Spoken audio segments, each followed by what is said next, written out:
மாண்புமிகு பேரவைத் தலைவர் அவர்களே,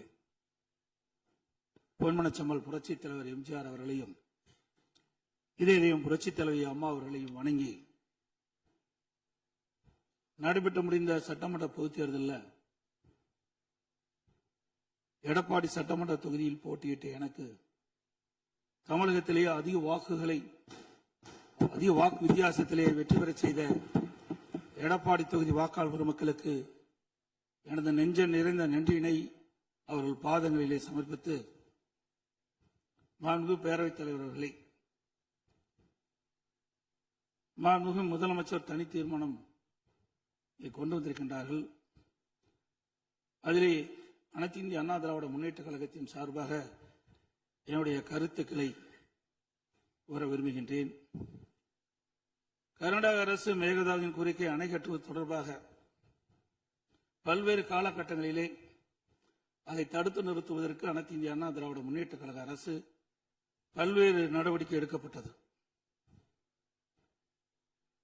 கர்நாடக அரசு மேகதாது என்னும் இடத்தில் தன்னிச்சையாக காவிரி ஆற்றின் கோரிக்கையை அணை கட்ட முயற்சித்து தடுத்து நிறுத்தம் போட்டு மாண்புமிகு அம்மா அவர்கள் தமிழகத்துடைய முதலமைச்சராக இருந்த காலகட்டத்தில் 5/12/2014 அன்று தமிழ்நாடு சட்டப்பேரவையில் தீர்மானம் கொண்டாந்து நிறைவேற்றப்பட்டு மாண்பு உறுப்பினர்கள் அந்த விவாதத்திலே கலந்து கொண்டு பல்வேறு கருத்துக்களை அப்பொழுது தெரிவித்திருக்கின்றார்கள்.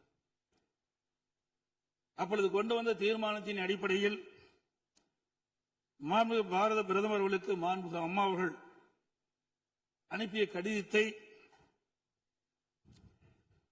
அன்றைய தினம் இருந்த தமிழ்நாடு சேர்ந்த நாடாளுமன்ற உறுப்பினர்கள், புதுச்சேரியை சேர்ந்த நாடாளுமன்ற சுமார் 55 பேர் மாண்புமிகு பாரத பிரதமர் அவர்களை 28/3/2015 அன்று சந்தித்து இந்த கடிதத்தை கொடுத்து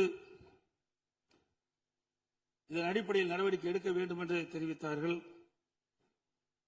அப்போது சம்பந்தப்பட்ட துறையிடம் தற்போதைய நிலை குறித்த அனைத்து விவரங்களையும் சேகரிக்க ஏற்கனவே அறிவுறுத்தியுள்ளதாகவும் இது குறித்து பரிசீலிப்பதாகவும் அன்றைய தினம் மாண்புமிகு பாரத பிரதமர் நாடாளுமன்றத்திலே உறுதியளித்தார்கள்.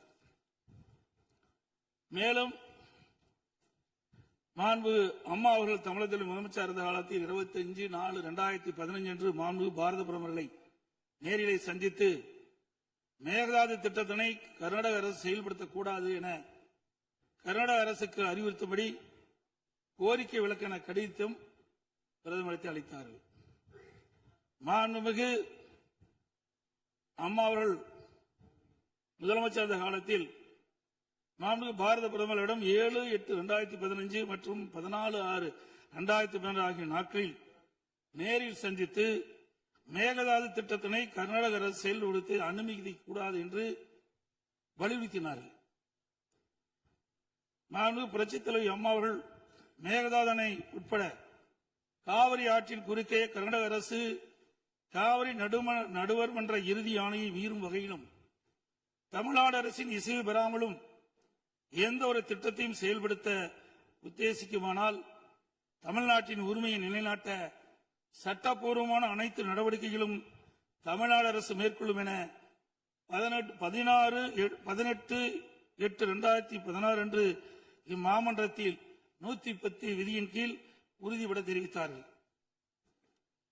இதற்கிடையில் மாநில அரசுகள் தாக்கல் செய்த சிவில் வழக்குகள் விசாரணைக்கு உகந்ததா என்பது பற்றி உச்சநீதிமன்றத்தில் சம்பந்தப்பட்ட மாநிலங்கள் மத்திய அரசுடன் வாதிட்டன. 9/12/2016 அன்று உச்சநீதிமன்றம் அளித்த ஆணையில் இம்மனுக்கள் உச்சநீதிமன்றத்தின் விசாரணைக்கு உகந்தவை என தீர்ப்பளித்து அதன் பின்னர் ஜூலை 2017 முதல் செப்டம்பர் 2017 வரை இறுதிக்கட்ட வாதங்கள் உச்சநீதிமன்றத்தில் நடைபெற்றன. இதில் கர்நாடக அரசு 9 நாட்களும், கேரள அரசு 2 நாட்களும், தமிழ்நாடு அரசு 13 நாட்களும், புதுச்சேரி மற்றும் மத்திய அரசு தலா 1 நாட்களும் தங்கள் வாதங்களில் நீதிமன்றத்தில் எடுத்து வைத்தன. அனைத்து தரப்பு வாதங்களையும் கேட்டிருந்த உச்சநீதிமன்றம் 16/2/2018 அன்று தனது தீர்ப்பினை வழங்கியது. இத்தீர்ப்பின் முக்கிய அம்சங்கள் பின்வருமாறு: பன்மாநில நதிகள் தேசிய சொத்து, எந்த ஒரு மாநிலம் தனி உரிமை கோர இயலாது என்று நவம்பர் 1991 ஆண்டிய உச்சநீதிமன்றத்தின் கருத்து இத்தீர்ப்பில் மீண்டும் உறுதி செய்யப்பட்டுள்ளது. 1892 மற்றும் 1924 ஆண்டிய ஒப்பந்தங்கள் செல்லத்தக்கதல்ல என்ற கர்நாடகின் வாதம் ஏற்றுக்கொள்ளப்படவில்லை. கர்நாடக அரசு தமிழ்நாட்டின் பாசன பரப்பான 24.7008 லட்சம் ஏக்கர் என்பதை 21 லட்சம் ஏக்கர் என குறைக்க வேண்டும் என நடுவர் மன்றத்தின் முன் வாதிட்டது. இதனை காவிரி நடுவர் மன்றம் ஏற்றுக்கொள்ளாமல் தமிழ்நாட்டின் பாசன பரப்பு 24.708 லட்சம் ஏக்கர் என அதன் இறுதி தீர்ப்பில் குறிப்பிட்டுள்ளது. இதனை உச்சநீதிமன்றம் ஏற்றுக்கொண்டுள்ளது.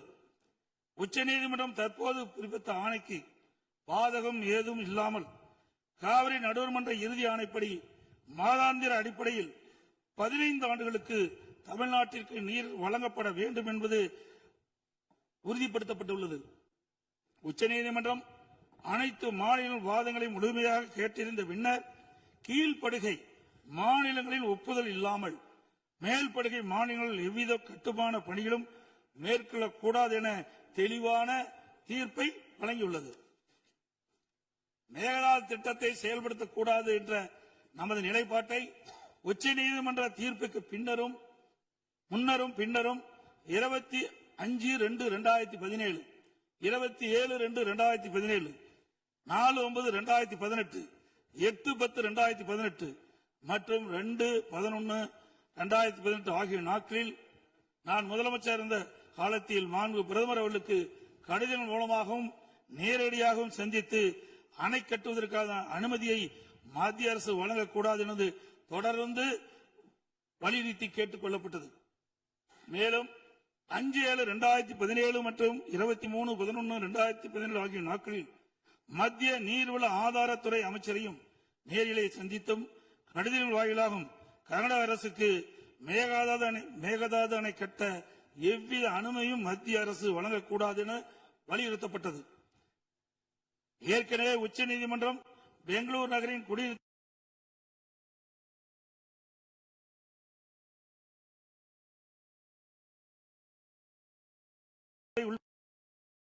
75 டிஎம்சி அடி நீரை கர்நாடக அரசுக்கு கூடுதலாக அளித்து உத்தரவிட்டுள்ளது. இந்நிலையில் மீண்டும் பெங்களூரின் குடிநீர் தேவைக்கென 67 டிஎம்சி அடி நீர் கொள்ளளவு கொண்ட மேகதாது அணையை கட்ட கர்நாடக அரசு முயற்சிப்பது தமிழ்நாட்டை பாலைவனமாக்கும் உள்நோக்கம் கொண்ட ஒரு செயலாகும். எனவே இவ்வணை கட்டப்பட்டால் தமிழ்நாடு மக்களின் வாழ்வாதாரமும் உரிமையும் கடுமையாக பாதிக்கப்படும். மேலும் நீர் பற்றாக்குறை ஏற்படும் ஆண்டுகளில் கடந்த காலங்களைப் போலவே காவிரி நீரை முழுமையாக தனது உபயோகத்திற்காக கர்நாடக பயன்படுத்தும் நிலை உருவாகும். இதை தவிர காவிரி படுகையில் மேற்படுகை மாநிலமான கர்நாடகா புதிய அணை கட்டுவதற்கான எந்த ஒரு அனுமதியும் மத்திய அரசு வழங்கக்கூடாது என்றும் உறுதிபட எடுத்துரைக்கப்பட்டது. மேலும் உச்சநீதிமன்ற ஆணைக்கு எதிராக கர்நாடக அரசின் மேகதாது திட்டத்திற்கான விரிவான திட்ட அறிக்கைக்கு அனுமதி வழங்கிய மத்திய நீர்வள குழுமத்தின் தலைவர், கர்நாடக நீர்வளத்துறை அமைச்சர் மற்றும் கர்நாடக உயர் அதிகாரிகள் மீது நீதிமன்ற அமைப்பது வழக்கு கண்டெம்ப்ட் ஆஃப் கோர்ட் எனது உத்தரவின் பேரில் 5/12/2012 உச்சநீதிமன்றத்தில் தாக்கல் செய்யப்பட்டது. மீண்டும் மேகதாதில் புதிய அணை கட்ட விரிவான திட்ட அறிக்கை தயாரிக்க மத்திய நீர்வள குழுமம் கர்நாடக அரசுக்கு அளித்துள்ள அனுமதியை திரும்ப கோரி மத்திய அரசை வலியுறுத்தி தமிழ்நாடு சட்டப்பேரவையில் 6/12/2012 அப்போது முதலமைச்சர் இருந்த நான் கொண்டு வந்த தனி தீர்மானத்தை ஒருமனதாக நிறைவேற்றப்பட்டது. அனைத்து இந்திய அண்ணா திராவிட முன்னேற்ற கழகத்தை பொறுத்தவரைக்கும் 1986 ஆண்டு மாண்புமிகு புரட்சித் தலைவர் எம்ஜிஆர் அவர்களால் துவக்கப்பட்ட சட்ட போராட்டத்தை தொடர்ந்து காவிரி நடுவர் மன்றம் அமைத்து அதை மத்திய அரசியலை வெளியிடச் செய்து நடுவர் மன்றத்தின் இறுதி ஆணையின்படி காவிரி மேலாண்மை வாரியம் மற்றும் காவிரி நீர் முறைப்படுத்தும் குழு ஆகியவற்றை அமைக்க உச்சநீதிமன்றத்தை நாடியது. எனது தலைமையிலான மாண்பு அம்மாவின் அரசு எடுத்த தொடர் நடவடிக்கையின் காரணமாக 16/2/2011 உச்சநீதிமன்றம் இறுதி தீர்ப்பை வழங்கியது. தொடர்ந்து 1/6/18 அன்று காவிரி மேலாண்மை ஆணையம் மற்றும் காவிரி நீர் முறைப்படுத்தும் குழு செயலாக்கத்தை மத்திய அரசு அறிவித்து அதனை மத்திய அரசிலும் வெளியிடப்பட்டது. இந்த ஆணையத்தின் பணிகளும் குழுவின் பணிகளும் முறையாக கீழ்கண்டவாறு வரையறுக்கப்பட்டுள்ளன. 1. காவிரி நதிநீரை தேக்குதல், பகிர்மானம் செய்தல், முறைப்படுத்தல் மற்றும் கட்டுப்படுத்துதல். 2. காவிரி நீர் முறைப்படுத்தும் குழுவின் துணையுடன் அணைகளின் செயல்பாட்டை மேற்பார்வையிடுதல் மற்றும் அவற்றிலிருந்து நீரை பாசன மற்றும் இதர தேவைகளுக்கு வழங்குவதை முறைப்படுத்துதல். 3. கர்நாடகம் தமிழ்நாடு எல்லையில் பில்லிக்குண்டுக்கு நீர் அளவை நிலையத்தில் கர்நாடக அரசு நீர் வழங்குவதை கண்காணிப்பது. இவற்றை தவிர வேறு பணிகள் எதுவும் மேற்கொள்ள இந்த ஆணையத்துக்கு எவ்வித அதிகாரம் இல்லை. இந்நிலையில் 1/2/2024 அன்று ஆணையத்தின் வரையறுக்கப்பட்ட பணி வரம்புக்கு அப்பாற்பட்டு மேகதாது அணை கட்ட பற்றிய விவாதத்தை 28வது காவிரி மேலாண்மை ஆணைய கூட்டத்தில் அனுமதித்தது. அப்போதைய திமுக அரசு இதனை கடுமையாக எதிர்த்து வெளிநடப்பு செய்தது குறித்தும் ஆணையம் அதன் அதிகார வரம்பிற்கு சம்மதமில்லாத மேகதாது அணை கட்டுவது குறித்த கருத்தை மத்திய நீர்வள கமிஷன் பரிந்துரைத்துள்ளது குறித்து அப்போதைய திமுக அரசின் கவனத்திற்கு நான் கொண்டு வந்தேன்.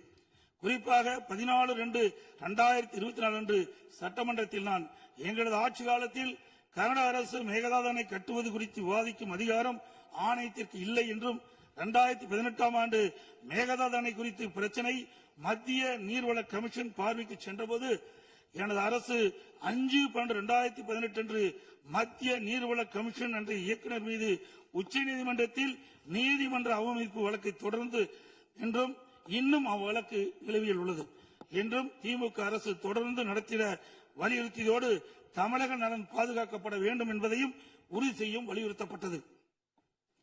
இந்த நிலையில நாம் ஏற்கனவே உச்சநீதிமன்றம் அளித்த தீர்ப்பு நமக்கு ஒவ்வொரு ஆண்டும் கர்நாடக அணையில் இருந்து 177.25 டிஎம்சி தண்ணீர் திறக்கப்பட வேண்டும்.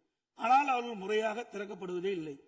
ஒவ்வொரு மாதம் நாம் போராடிதான் கர்நாடக அணையிலிருந்து தமிழ்நாட்டிற்கு தண்ணீரை பெற்று வந்து கொண்டிருக்கணும் என்பதையும் நேரத்தில் சுட்டிக்காட்ட விரும்புகின்றேன். இந்த நிலையில 2024ஆம் ஆண்டு கர்நாடகாவில் மாண்புமிகு முதலமைச்சர் சீதாராமையா முதலமைச்சர் பதவி வைத்த போது துணை முதலமைச்சராக நீர்ப்பாசனத்துறை பொறுப்பு வைத்த மாண்புமிகு துணை முதலமைச்சர் சிவகுமார் அவர்கள் 16/24 கர்நாடக பட்ஜெட்டில் காவிரி ஆற்றின் குறுக்கே மேகதாது அணை கட்ட பல ஆயிரம் கோடி ரூபாயை ஒதுக்கியுள்ளதாகவும் அறிவித்தார். அனைத்து இந்திய அண்ணா திமுக சார்பில் இதை அப்பொழுதே கடுமையாக எதிர்ப்பதுடன் அப்போதைய திமுக அரசு உடனடியாக சட்ட நடவடிக்கை எடுக்க வேண்டும் என்றும் வலியுறுத்தப்பட்டது. இந்நிலையில் கர்நாடக அரசு மேகதாது அணை கட்ட தயாரித்து அனுப்பிய திட்ட அறிக்கையில் உள்ள குளறுபடிகளை சுட்டிக்காட்டி மத்திய அரசு திருப்பி அனுப்பிய நிலையில் மத்திய அரசு குறிப்பிட்டுள்ள குறைகளை நிவர்த்தி செய்து 12/6/2026 அன்று கர்நாடக முதலமைச்சர் அவர்கள் சுற்றுச்சூழல் அனுமதியை பெற மாண்புமிகு பாரத பிரதமரிடம் மீண்டும் நேரில் ஒரு அறிக்கையை வழங்கியுள்ளதாக செய்தியில் வெளியாகியுள்ளன. இரு மாநிலங்களுக்கிடையே உள்ள நல்லுறவை சீர்குலைக்கும் விதமாக தற்போதைய கர்நாடக அரசு மேகதாதுவில் காவிரியின் குறுக்கே அணை கட்ட முழு மூச்சை முயற்சிப்பது கண்டிக்கத்தக்கது. நீண்ட நெடுங்கால சட்ட போராட்டத்திற்கு பின்னர் நிலைநிறுத்தப்பட்ட தமிழ்நாட்டு மக்களின் அடிப்படை உரிமைகளையும் டெல்டா விவசாயிகளின் வாழ்வாதாரத்தையும் 20 மாவட்டத்துக்கு மேலாக குடிநீர் ஆதாரமாக விளங்கும் காவிரி ஆற்றில் நமக்குள்ள உரிமையை பேணி காக்க வேண்டியது நாம் எல்லோரின் கடமையாகும். கர்நாடக அரசு காவிரி நடுவர்மன்றம் 5/2/2007 அன்று அளித்த இறுதி தீர்ப்பை மதிக்காமலும் 16/2/2018 உச்சநீதிமன்றம் அளித்த இறுதி தீர்ப்பை மதிக்காமலும் தன்னிச்சையாக மேகதாதுவில் அணை கட்ட நிதி ஒதுக்கீடு செய்தும் திருத்திய தொழில்நுட்ப திட்ட அறிக்கை மீண்டும் இம்மாதம் மத்திய அரசிடம் சமர்ப்பது கண்டிக்கத்தக்கது அனைத்து இந்திய என்பதை இந்த நேரத்தில் தெரிவித்து அனைத்து இந்திய அண்ணா திராவிட முன்னேற்ற கழகத்தின் சார்பாக மாண்பு முதலமைச்சர் அவர்கள் கொண்டு வந்த அரசின் தனி தீர்மானத்தை ஒருமனாக ஆதரிக்கின்றோம். மாண்புமிகு எதிர்க்கட்சி தலைவர் அவர்கள்.